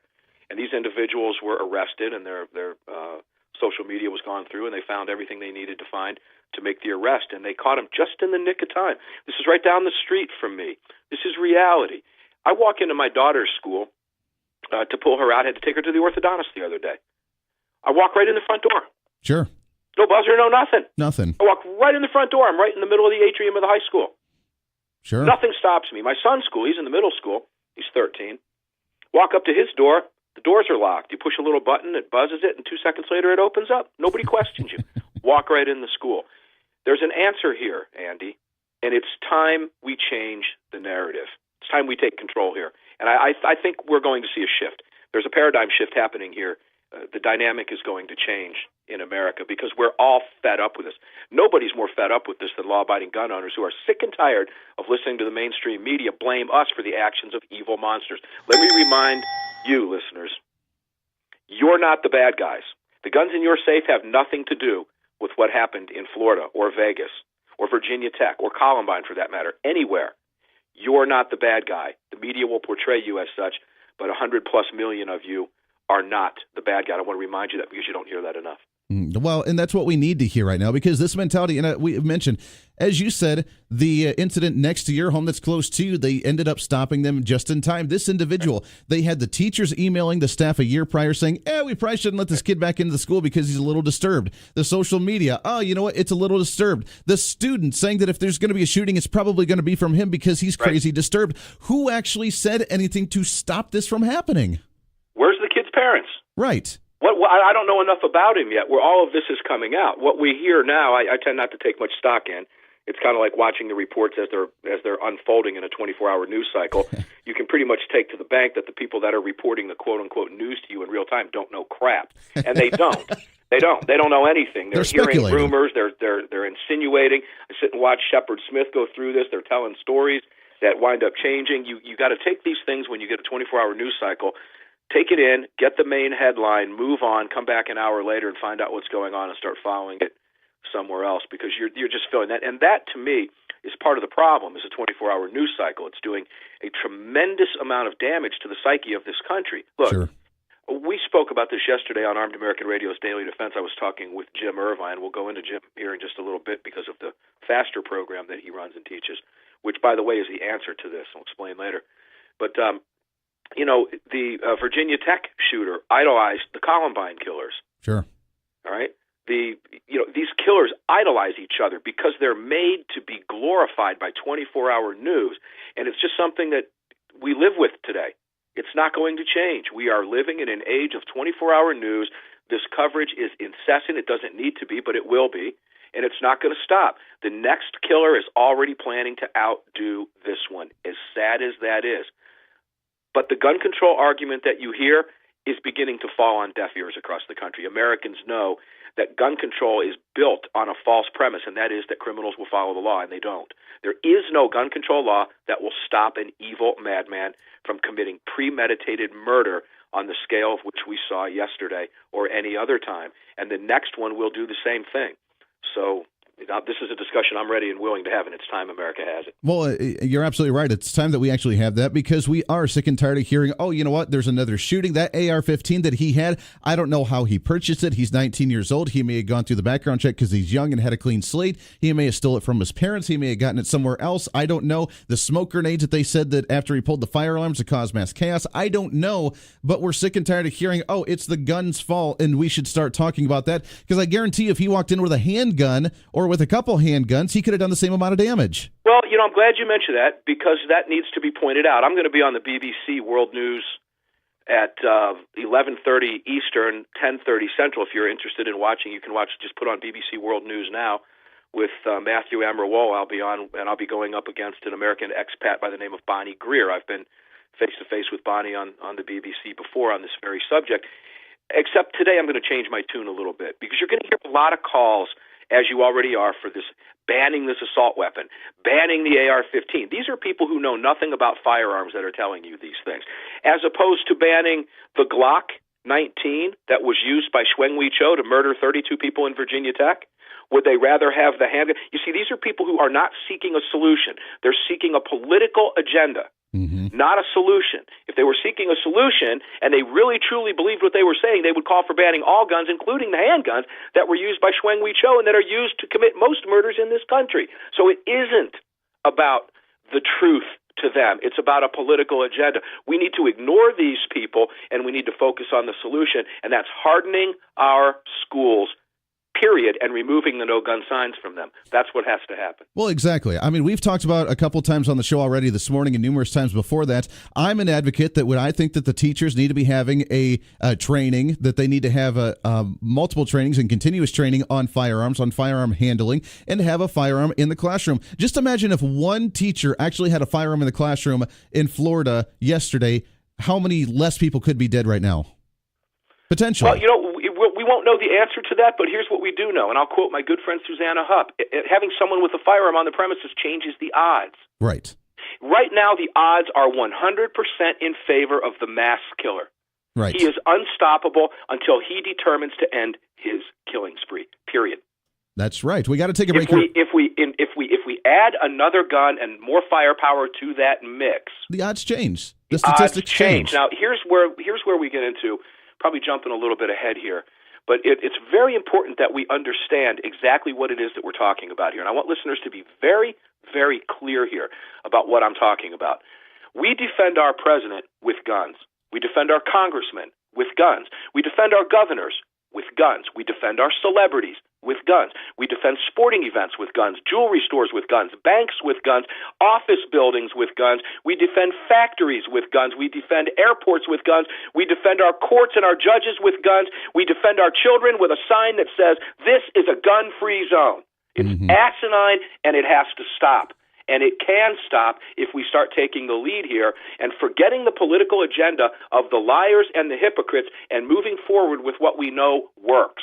And that's telling the bad guy, if you walk in, you're going to be killed. Period. Exactly. Mark Walters, host of Armed American Radio. We got to take a break here for a minute. When we come back, I know we got a few minutes left with you, but I want to end this on a positive note and seeing the positive movement that we're seeing across the country with this exact discussion. As you said, the real fix to where we can prevent this or at least limit how this is actually being done. Mark Walters, host of Armed American Radio. You can hear him on weekday evenings, 8 o'clock here on KQAM, along with the Sunday Monster broadcast, 3 hours from 7 to 10 at night, live every Sunday. Got to take a break here. Mark Walters will be back with us in just a moment. Stay here.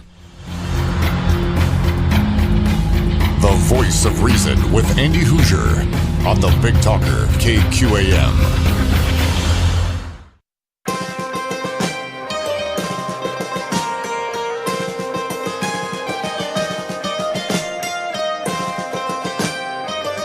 Welcome back into the Voice of Reason, 22 minutes past the hour, right here on the Big Talker KQAM, along with KGPT TV, channel 2610. Welcome aboard. I do want to remind you of the Republican governor's debate coming up Saturday.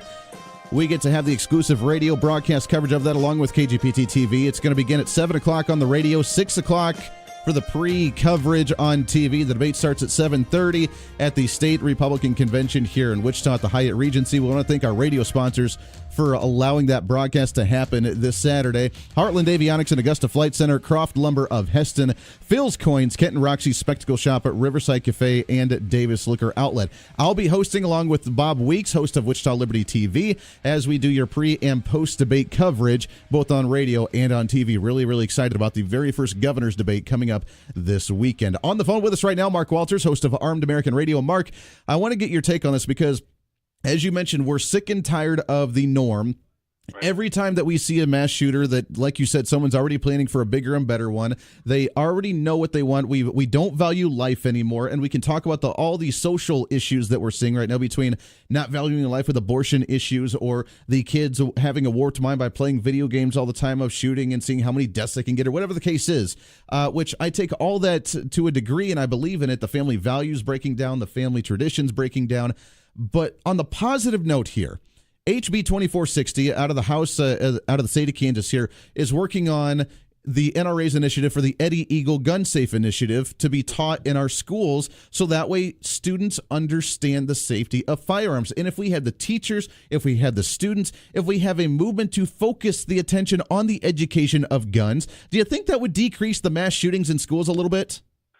Yes and no. The Eddie Eagle program I'm very familiar with. It's Stop, Don't Touch, Leave the Area, Tell an Adult. You've got the Eddie Eagle mascot and the song that goes with it, and I won't sing it for you. I'll spare listeners that right now.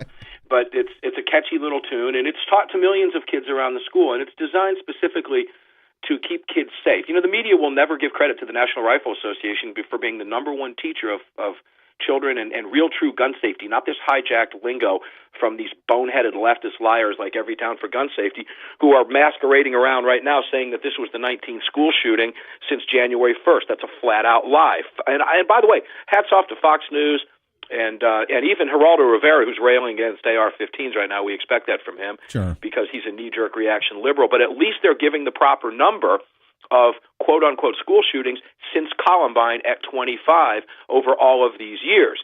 they're not parroting the leftist false narrative of 19 school shootings, which include janitors who kill themselves at 2 o'clock in the morning in the parking lot of a school is not a school shooting, as the left would have you believe.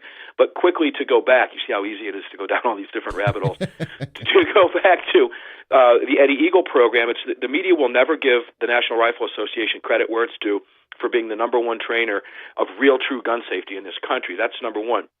But what has to happen here is we have to harden our schools. We have to go beyond that. We have to accept that gun control is an utter failure, and we need to look at programs like the FASTER program, which stands for Faculty, Administrator, Safety, Training, and Emergency Response. And what it does is it selects volunteers, teachers who are willing to meet certain criteria, go through days of intensive training, more training than our peace officers go through, and learn immediately response to violence, and then after the violence, how to save people's lives. Because as we saw yet again yesterday, the cops are powerless to stop this. By the time they get there, it's over. There are 17 dead children and an administrator, from what I understand, in that school. They simply cannot get there fast enough. It has nothing to do with an AR-15. A pistol could have been used just as rapidly and with just as much effect. So we have to accept that that's where we are, and we've got to move forward from there. And the FASTER program does that. And what it does is it teaches, again, it's faculty, administrator, safety training, and emergency response. I can tell you that there are hundreds of teachers throughout the state of Ohio right now, with approval from their school systems and superintendents and from the state, that are armed in the classrooms. And the signs on those doors say, come in here, you're going to be met with deadly force. And it is being used, and it is wildly popular. We are now beginning that process here in the state of Georgia to meet with the school board in the community that I currently live in, which, because of what just happened at the high school I told you about earlier, is poised and just ready for a program like this. So this is what we need to see moving forward. We need to harden these targets so that these monster animals stay away, or if they walk in, get their heads blown off very quickly. Exactly. You know, it's funny you bring that up, and I'm so glad to hear that there is a program like that. We had a caller earlier in the show today that said that she had just moved here. They came from bigger cities in an inner city school, and she was a teacher there. And the staff, the faculty, the administrators, the teachers, they become to be so concerned, especially in inner city schools, of having a shooting, of having an issue, that regardless of what the school board or the laws of the district says, they're carrying concealed carry at work every day because they don't know what's going to happen, and they're taking it into their own hands. Well, let's make this very clear. That school yesterday was not gun-free because the criminal walked in with a gun and murdered 17 people. Exactly. 17 families are destroyed. They will never put the puzzles and pieces of their lives back together ever again. Never. It will never happen. Mm-hmm. You've got children who are at an age where they're just beginning their lives as young adults.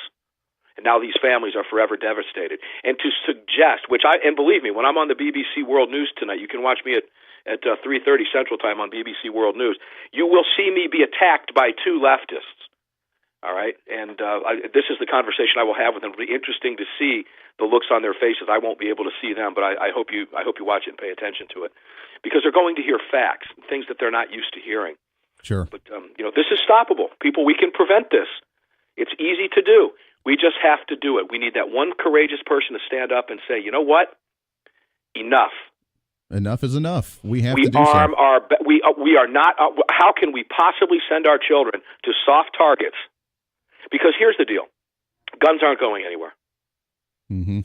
They're not going anywhere. That's true. Australian gun control and British gun control will not work in the United States. There would be a civil war in this country before that happened. That's the premise that you have to start from. That's the basis from where this quote-unquote discussion needs to go. This country does not need a quote-unquote national discussion on gun control. Right. We need a lot more discussion. Exactly. We need a lot more discussion when it comes to, as you mentioned, the safety of the children, along with mental illness issues, along with the breakdown of the family, and so on and so forth. That goes on and on. But the guns, not one of those that actually needs to happen. 20 seconds left. No, it's not. And listen, to any honest individual out there, I fly a lot. You know what makes me feel so safe? You know what just makes me feel warm and fuzzy? Knowing that my pilot probably has a gun. That makes me feel safe. Exactly. When I'm in an airplane. Mark Walters, host of Armed American Radio. You can hear him every weekday night here on KQAM at 8 o'clock. Also, the big Monster broadcast on Sundays from 7 to 10 at night. 20 seconds left, Mark, but you've gained a bunch of new affiliates as well. The show's growing, isn't it? growing like an absolute weed, and thank you for being one of those affiliates. I appreciate it so much. I love it. Mark, you're a great friend. We appreciate it very much jumping on. I know you got a busy schedule. Have fun today. We'll talk soon. Count on it. Thanks, Andy. There it is. Bottom of the hour news coming up. We'll change gears just a little bit, wrapping up the show today. This is The Voice of Reason here on KQAM.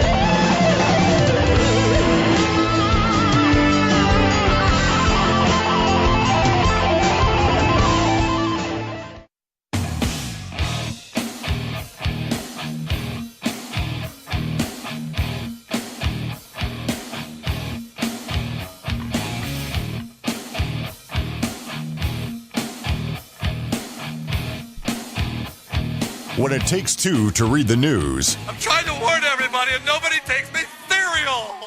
you're in the wrong place. This is The Voice of Reason with Andy Hoosier on the Big Talker, 1480 AM and 1025 FM, KQAM. Welcome back into The Voice of Reason, wrapping up the show today. Can you believe it's gone by just like that? Appreciate you hanging out with us today. Lots to get to. We will try and get on. I have not been able to make contact with him, but we are trying to get on the show before the end of the show. Mr. Dave Moody, he's the lead announcer for Motor Racing Network, getting ready for the Daytona 500 this weekend. You can catch the race right here on the KQAM airwaves. Really excited about that. Hat tip to Kennedy Tire and Auto Care Center and Kansas Speedway partnering up with us there and making our NASCAR presentations possible. But the lead announcer for the Motor Racing Network, Dave Moody, should be joining us here momentarily, so looking forward to chatting with him in just a bit. But until then, let's go to the phones. Let's chat with Scott. Scott, good morning, my friend. How are you? Good morning, sir. How are you? I'm living the dream every day. Great. I'd like to say a few things here. First of all, I want to say God bless the victims, their families, the students, and the staff involved with this. Absolutely. And thank you, Andy, for talking about this and adding your personal experience as well. Thank you very much. Well, thank you. I mean, other than just being passionate and frustrated with the event, I mean, we just need to have the dialogue. We need to have the discussion about this. And, you know, if we're able to make our legislators, make our teachers, make our parents aware of what we can actually do, maybe we can actually prevent the next one from happening. I agree, and that's exactly what I'm going to do. I normally don't call in to talk shows. I listen quietly, and but I've had enough. What they're doing is enough. So anyway, let me get to the point here. This is what I would say to the anti-gunners. I have an AR-15 among other rifles. I also have handguns. Are you afraid of my guns? You should not be. I have been a responsible gun owner for years. I have carried every day for years. I'm an NRA Life member. I lock up all my guns every time if they're not on me directly. I'm a retired military vet. I teach my children to handle guns safely. I teach them the difference between right and wrong. I teach them personal responsibility. You should not be afraid of guns. You should be worried about the irresponsible, irrational, and evil people using them, not the tool that they choose to use. Exactly. Do not punish me and my family for the evil acts of others. I completely agree. You couldn't have said it better. And as you mentioned, I mean, with your children, I mean, you have the firearms, numerous firearms in your home. You've trained them. You've made them aware of them. You've probably gone hunting with them. You've taught them how to clean them, how to break them down, how to use them, how to storage them. And I guarantee you that you nor your family are going to end up being one of those that grabs it and ends up going on a shooting spree, because it's the personal responsibility that goes along with that. And if we don't have that, then you're right. Then people are just going to do the irrational. This individual apparently was, his parents were, from the latest story that I don't know if this is confirmed yet or not, but his parents were actually dead, and that he was living with a family member or a friend and ended up stealing theirs. So I don't know if he broke into their gun safe or what, but that just again validates and proves the point that the individual owning the firearm didn't do anything wrong. It was the irrational, illegal criminal that actually wanted to break in and cause harm with it. Absolutely. We need to concentrate on the evil people behind these acts, not the tools they use. Exactly. Scott, God bless you, my friend. I appreciate it very much. And thanks so much for calling in and sharing that, because you're absolutely right. 110%. That's what we've tried to show on the show. That's what Mark Walters, host of Armed American Radio, has tried to explain, that you having a firearm, whether it's a handgun, whether it's a BB gun, whether it's an AR-15, whether it's a smoke grenade, no matter what it is, you yourself have the responsibility with that firearm. And you know that when you get the firearm. You know when you put your hands on a firearm that either you're going to be doing good with it or you're going to be doing harm with it. The gun has no mindset by itself. It doesn't have a brain. It doesn't think, hey, I think I want to shoot somebody today. No. It's how you actually handle it. 90% of the crimes that are committed by handguns are by individuals either stolen guns from families, stolen guns out of homes, stolen guns out of cars, stolen guns out of gun shops. So the only reason that you can be able to advocate for it is either you want to get rid of every gun in the country, all of them, or you can't have a restriction on any type of gun at all. Gun-free zones, gun-safe zones, safe spaces, none of it's going to work. Either you need to advocate for all guns to be banned whatsoever, which doesn't work anyways. How many of them are going to be coming across the border illegally? Then all the bad guys will have them while we have nothing. And you can't draw that line. I know a lot of people. I was in a conversation at 5 a.m. this morning before I went on the air with an individual here at the studio. They said, you know what? I'm a gun owner. I'm a hunter.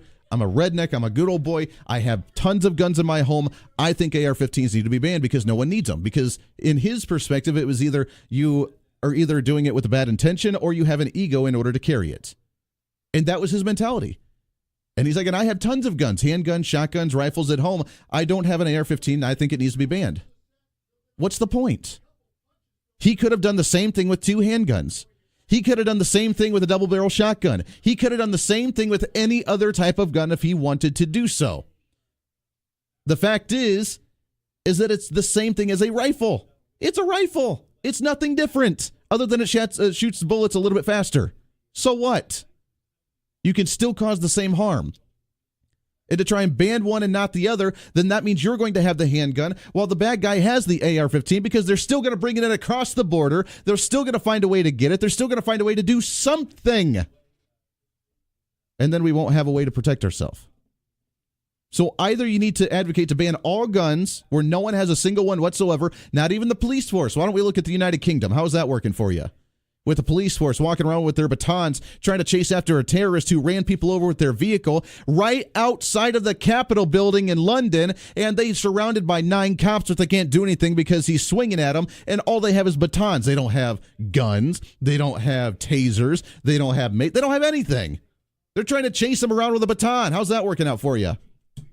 Give me a break. 316-721-8255, 316-721-TALK. Let's take a phone call, shall we? Good morning. What's your name? Good morning, Andy. It's Ron. Ron, how are you, my friend? Well, first, let me say my prayers go out to those families down there. It's a terrible thing, especially a parent to have to live through a sibling, a child that's absolutely died before them. And my put is that when we started. The court started saying, well, we've got the death penalty, but we're not going to do the death penalty. Sure. Just like in this state right here.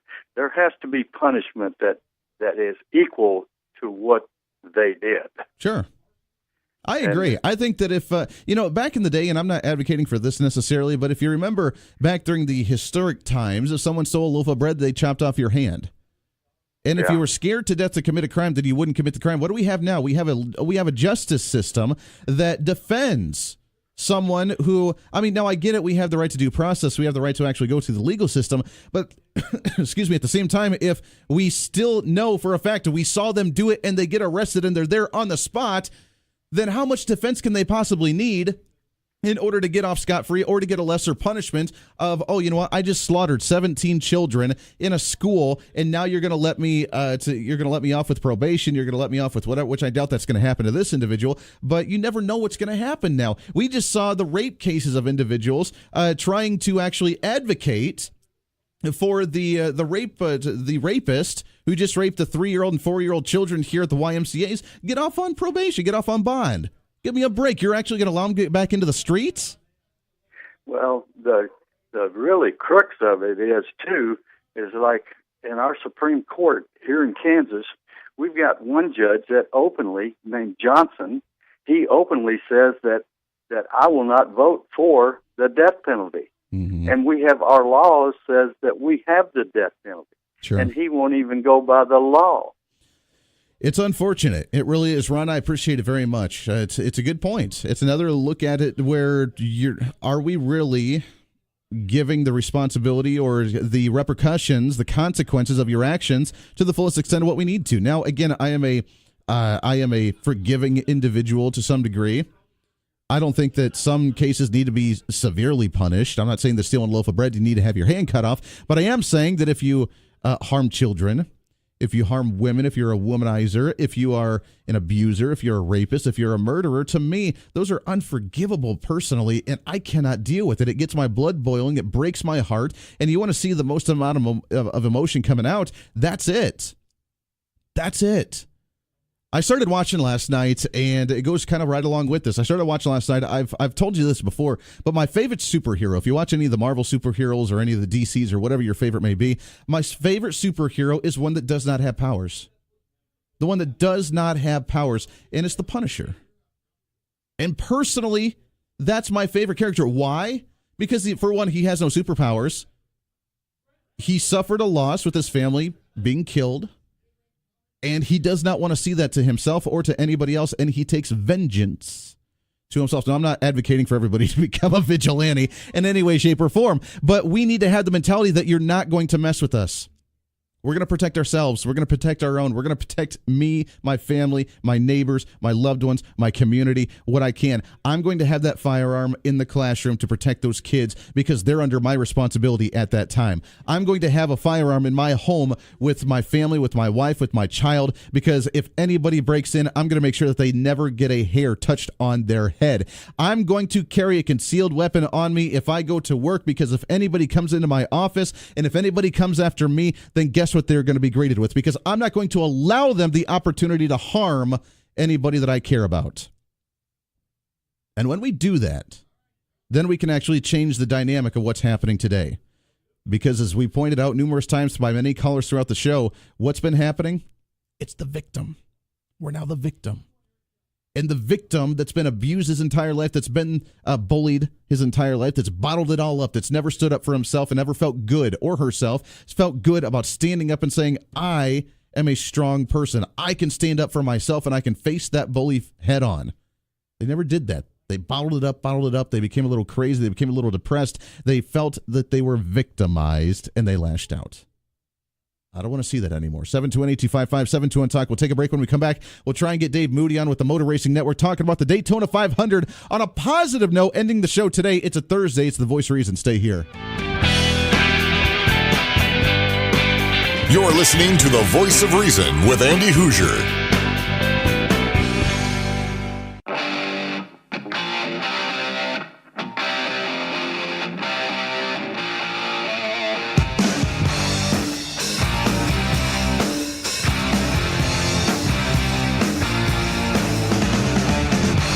Welcome back into the Voice of Reason. Wrapping up the show today. It's gone by way too fast. Appreciate everybody hanging in there. It's been kind of a hard one, an emotional one, but at the same time, I want to leave on positive notes because we can do something about this. No longer do I want to hear about a story of innocent children being harmed. I don't want to hear it anymore. It's heartbreaking. We don't want to do that. And Mark brought up a really good point with this FASTER program that's an initiative started in Ohio. Now it's being started in Georgia. We need to be calling our legislators about this ASAP. Now we're working on the legislation for the Eddie Eagle program, the safety net initiative for children, young children, like the elementary school children sing, I saw a gun, stop, drop, and roll kind of thing, but go tell your parents about it. But this one, the FASTER program, allowing faculty and administrators in schools the safety and emergency training response. So if anything happens, they may not have a gun necessarily on them with this, but at least they know how to handle emergency situations. Maybe they're a little more apt to it. Maybe they do get the gun training, and it's volunteered by the teachers, and maybe that's exactly what we need to do. And I think, personally, this is supported by the NRA. I think we need to be calling our state legislators today about this and saying, you know what? We need to do something about these guns in schools, the bad guns in schools. We need to have some training on this. We need the FASTER program. Seems to be working out really well. So I'll have more information on that when we start talking to our legislators. We'll plug that a little bit and see if maybe that's something we can start in the state of Kansas. And I'm sure it would be received pretty openly here in the state. I mean, come on, we're a pretty pro-Second Amendment, pro-gun, pro-safety type of state, and the FASTER program sounds like something that we could really use in our schools here to make sure nothing happens. That way, then we can start letting it spread like wildfire across the rest of the country. 721-8255-721-TALK. Let's go to the phone, shall we? Good morning. What's your name? Hey, Andy, this is Heath. Heath, what's going on, my friend? Oh, just a lot of bad news seems like on, most Never times. ends. Never ends. Real quick, I know this sounds like a broken record. I'll be quick. This morning early, I saw the news, and they had Senator Bill Nelson from Florida on TV just for an interview. And, of course, he was going on and on about guns, obviously, first thing, right out the chute. Sure. And talking about how this was an automatic weapon. I think he said it 6 or 7 times, and finally the interviewer had to correct him and said, "No, sir, it's not an automatic weapon. It's a semi." These guys don't even know their terminology, and they don't care. They don't understand the deadliness of other weapons that are, like you had said earlier, shotguns. I mean, he could have did just as much damage with a hammer if he was qualified and trained. So Did you ever see the video? Did you ever see the video online to where they were trying to? It was the TV newscast where they were trying to show the danger of an automatic weapon, and they were shooting a watermelon, and they were using a 12-gauge shotgun to blow up the watermelon as they were teaching people the dangers of an assault rifle. Yes. Yes. And it's funny in the news, I was wondering, I was curious, I haven't heard quite how he got into the school yet, unless it's already out.